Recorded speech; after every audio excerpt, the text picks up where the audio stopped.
শেখ হাসিনার দেশে ফেরা নিয়ে নিদারুণ বিতর্ক চলছে।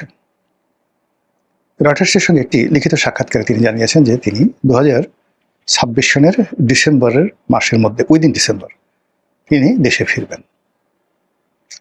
আর তার এই বক্তব্যের পর সারা বাংলাদেশ নড়ে চড়ে বসেছে। পক্ষ এবং বিপক্ষে নিদারুণ আলোচনা হচ্ছে। তার যারা সমর্থক তারা মনের আনন্দে বলার চেষ্টা করছে যে এটা না হলে কি বঙ্গবন্ধু কন্যা হওয়া যায় নাকি। এবার তিনি সত্যিকার অর্থে বীরের মতো একটি কাজ করবেন।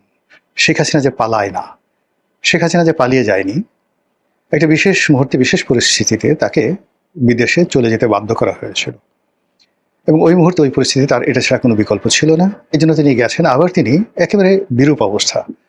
তিনি জানেন দেশে গেলে তাকে জেলে যেতে হবে, দেশে গেলে তাকে ফাঁসিতে চড়তে হবে, এমনকি তিনি মবের শিকার হয়ে মারা যেতে পারেন, এমনকি তাকে মেরে ফেলা হতে পারে, আরও অনেক কিছু। তারপরেও তিনি দেশে যা আসছেন, এই যে তার যে সাহস, দুর্নিবার সাহস, এটি জন্মগত।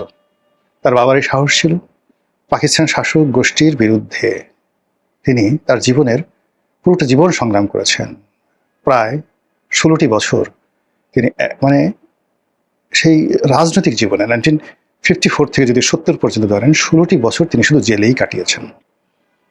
তো কাজী জেল জুলুম হুলিয়া এই রক্তের যারা বাহক, এই বংশের যারা লোকজন, তাদের কাছে এটা কোনো বিষয় না।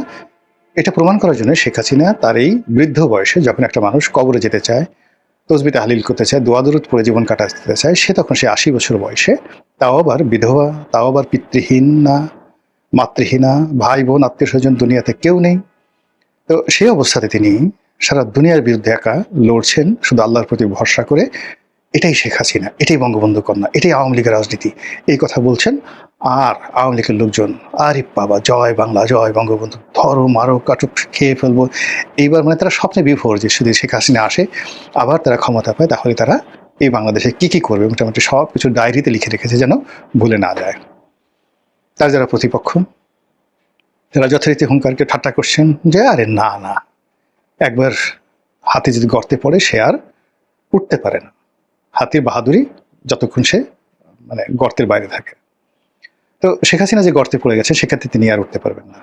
আরেকজন বা আর এক পক্ষ বলার চেষ্টা করছে যে আপা এই ডিসেম্বর কেন, পারলে আজকে আসেন, আমাদের তার তর্স হয়েছে না। আপনার জন্য জেলখানা প্রস্তুত, আপনার জন্য ফাঁসির মঞ্চ প্রস্তুত, আপনার জন্য ফাঁসির রায় রেডি করা আছে। আপনি আসবেন আর ঝুলে পড়বেন, আর আমরা আপনাকে শাস্তি দিয়ে মনের আনন্দে বগল বাজাবো। কামন কামন আপা, আসেন আসেন আসেন ম্যাডাম, আসেন জনাবা, আসেন। এরকম একটা পক্ষ বলছেন। আরেক পক্ষ বলছেন যে আসার সঙ্গে সঙ্গেই তাকে ফাঁসিতে লটকানো হবে। তো এই ধরনের যে হুমকি ধামকি, কথাবার্তা, পাল্টা বক্তব্য, এগুলো চলছে। তার সঙ্গে সঙ্গে আবার খুব ইন্টেলেকচুয়াল লেভেলে যারা একটু বুদ্ধিশুদ্ধি রাখেন, তারা নানা রকম বিচার এবং বিশ্লেষণ করছেন যে এখন নয় কেন। মানে তিনি সেই জুলাই মাসে না এসে, আগস্টে না এসে, সেপ্টেম্বরে না এসে, এই দীর্ঘ সময় নিয়ে তিনি কেন ডিসেম্বর মাসে আসতে চাচ্ছেন, এবং এটা নিয়ে তারা নানা রকম কারণও খুঁজে বের করেছে। প্রথমত হলো যে আপনি যখন কাউকে ভয় দেখাবেন, 1 2 3 ধরলাম, ধরো, এই সমস্ত কথাবার্তা যখন বলবেন, তখন যে অ্যাকশনগুলো হবে, যে রিয়াকশনগুলো হবে, এবং একটা সময় ভয় পেতে পেতে ভয় পেতে পেতে সে দুটো অবস্থা হবে, সে আর ভয় পাবে না। আর একটা হলো ভয় পেতে পেতে সে এতটা দুর্বল হয়ে যাবে যে যেখানে ভয়ের কারণ আছে সেখান থেকে সে মুখ ফিরিয়ে অন্যদিকে চলে যাবে। তো শেখ হাসিনা তিনি ভালো করে বুঝে গেছেন যে তার প্রতিপক্ষরা তাকে ভয় পায়, জমের মতো ভয় পায়, বাঘের মতো ভয় পায়। তিনি বুঝে গেছেন যে আদর করে, সোহাগ করে শাসন করা, এটার চাইতে ভয় দেখিয়ে শাসন করাটা সহজ, বেশি কষ্ট যায় না। যখন দেখা যাচ্ছে যে খুব সামাজিক অবস্থা নরম সরম, সেখানে সারা বাংলাদেশে শত শত হাজার হাজার মারামারি, খুনাখুনি, কাটাকাটি হতে থাকে। আর দেখা গেল যে কোনো একটা ভয়ের রাজত্বে একটা দুটো সেই গুম করা হলো, খুন করা হলো, সারা মানুষের মনে সেই শাসক দলের যারা লোকজন আছে তাদের সম্পর্কে ভীতি ছড়িয়ে পড়লো। তখন মানুষ নিজ নিজ কর্মে এত ব্যস্ত হয়ে যায় যে পারস্পরিক যে দ্বন্দ্ব সংঘাত সেটা করে যে হানাহানি, সেটার পরিমাণ কমে যায়। এবং আশ্চর্য ব্যাপার হলো, যেমন ধরুন আপনি হিটলারের যে নাৎসি শাসন, মুসোলিনির সেই ফ্যাসিজম, ওখানে যত ক্ষয়ক্ষতি হয়েছে, খুনাখুনি হয়েছে, সেটা রাষ্ট্রীয় বাহিনীর হাতে। কিন্তু যেটিকে বলা হয় পাবলিক অ্যাঙ্গার, জনগণের মধ্যে বিশৃঙ্খলা, সেটা ওখানে নাই বললেই ছিল, মানে ছিল নাই বলতে গেলে। তো সেই দিক থেকে শেখ হাসিনা বুঝে গেছে যে কি করে এই বাঙালিকে ভয় দেখাতে হয় এবং ভয় দেখিয়ে কি করে জয় করা যায়। আর এর বাইরে হালাকু খান, চেঙ্গিস খান, এটা আমি আলাদা একটা ভিডিও করবো আরো পরে। তারপরে তৈমুর লং, গিয়াসউদ্দিন বলবন, এরকম অনেক শাসক ছিলেন, মোহাম্মদ বিন তুগলক, আলাউদ্দিন খিলজি, মানে যাদের সামনে আমির উমরা তারা পর্যন্ত দাঁড়িয়ে প্রস্রাব করে দিতে ভয়ে। আলাউদ্দিন খিলজি বা সুলতান গিয়াসউদ্দিনের বলবনের দিল্লির রাজদরবারে তিনি ধমক দিয়েছেন বা প্রশ্ন করেছেন, সঙ্গে সঙ্গে অনেক আমির উমরা, সেনাপতি প্রস্রাব করে কাপড় চোপড় নষ্ট করে ফেলেছে। এরকম ঘটনা বহু ঘটেছে। তো বুঝলেন যে কিভাবে, মানে তিনি যেখানে যেতেন সেখানে তার নিষ্ঠুরতা এমন পর্যায়ে যেত যে তার সাথে যুদ্ধ করার সাহস কেউ হতো না।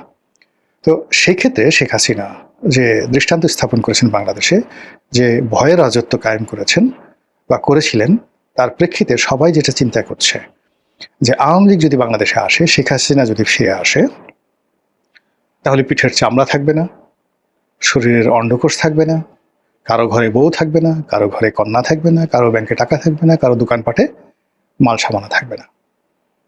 একেবারে গণিমতের মাল হিসেবে ধরো, মারো, কাটো, যা ইচ্ছে তাই করো, এরকম 7 দিন শেখ হাসিনা হুকুম দেবেন।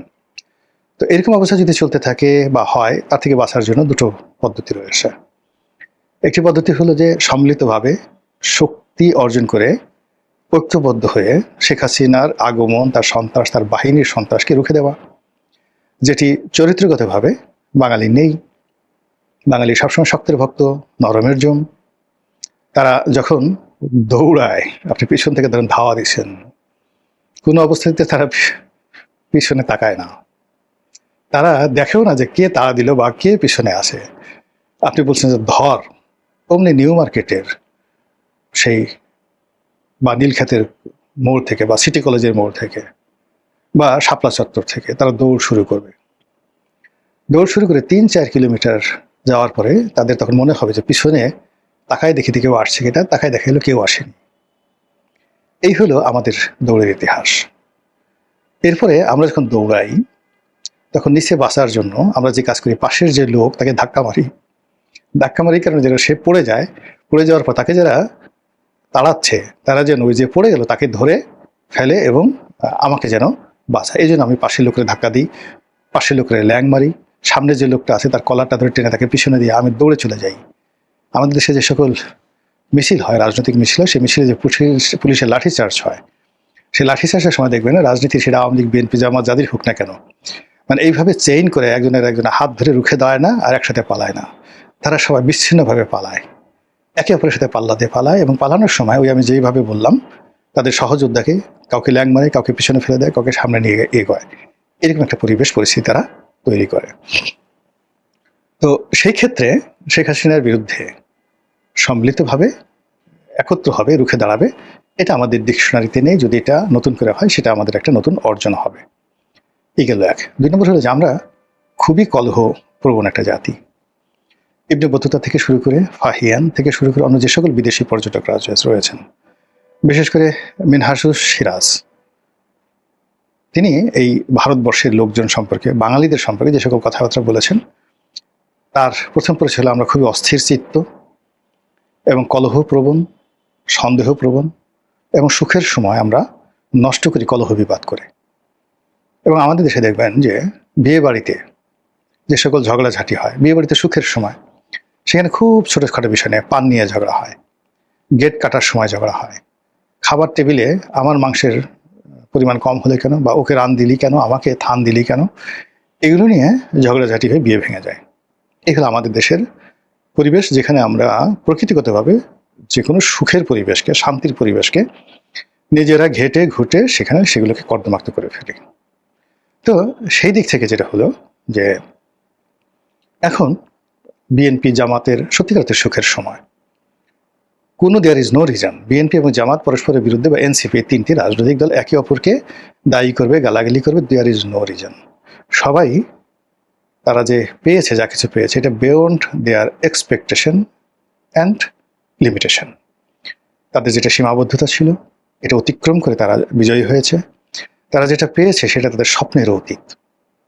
সবাই, বিএনপি এত মেজরিটি পাবে, এনসিপি এতগুলো মানে এমপি হবে বা তাদের দল পার্লামেন্টে যাবে, নাহিদ চিফ হুইপ হবে, জামাতের আমি বিরোধী দলীয় নেতা হবে, 78টা তারা সিট পাবে। মানে it is absurd and impossible. এটা ইতিহাসে একবারই ঘটেছে, অতীতে কখনো ঘটেনি এবং আগামীতে ঘটবে বলে আমার কাছে মনে হচ্ছে না। কিন্তু এই যে একটা সুখের সময়, এটাকে যে তারা উপভোগ করবে, আনন্দ করবে, তা না করে তারা কলহ এবং বিবাদ করছে বাঙালির অতীত ইতিহাসের কারণে। তারা একে অপরের বিরুদ্ধে ঘুরে করছে, তারা একে অপরকে খোঁটা দিচ্ছে এবং এটি লড়াই এবং সংগ্রামের পথ এমনভাবে উন্মুক্ত করছে যা দিয়ে আলটিমেটলি শেষ পর্যন্ত শেখ হাসিনার মানে আসার যে পথ এটি উন্মুক্ত হয়ে যাবে। তো শেখ হাসিনার দেশে আসা নিয়ে গুরুত্বপূর্ণ তথ্য দিল গোলাম মাওলানা আলী। এই জুলাই মাস থেকে একদম নভেম্বর মাস পর্যন্ত বিভিন্ন রকম নাটক করে, সিনেমা করে, থিয়েটার করে, আতশবাজি করে, নেচে গেয়ে, হাসিতে কান্নাতে বিভিন্নভাবে সে এই রাজনীতির যে বন্ধন বর্তমানে বাংলাদেশে আছে এটাকে ছিন্ন করে দেবে। একবার ভয় দেখাবে, একবার প্রেম দেবে, একবার ফুল দেবে, একবার আলোচনা করবে, একবার এটা করবে, এটা করবে।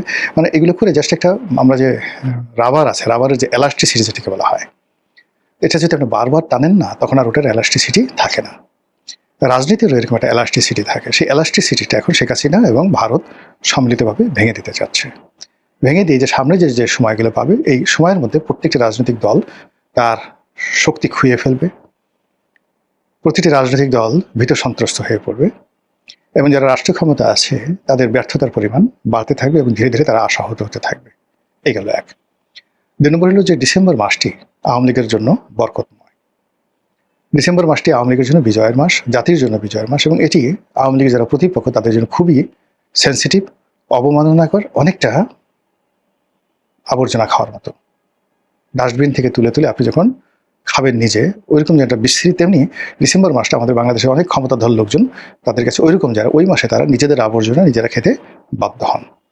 ঠিক সেই ডিসেম্বরে এবং বিশেষ করে 16 ডিসেম্বর বিজয়ের দিনে যদি শেখ হাসিনা আসেন বা আসার ভয় দেখান বা পরিস্থিতির সৃষ্টি করেন, তাহলে তার যে প্রতিপক্ষ সেই প্রতিপক্ষরা তারা মুখ তুলে কথা বলতে, অন্য সময় হলে যেভাবে তারা গাল ফুলিয়ে কথা বলতে পারে, ডিসেম্বর মাসে তাদের কণ্ঠ আস্তে চুপ হয়ে যায়।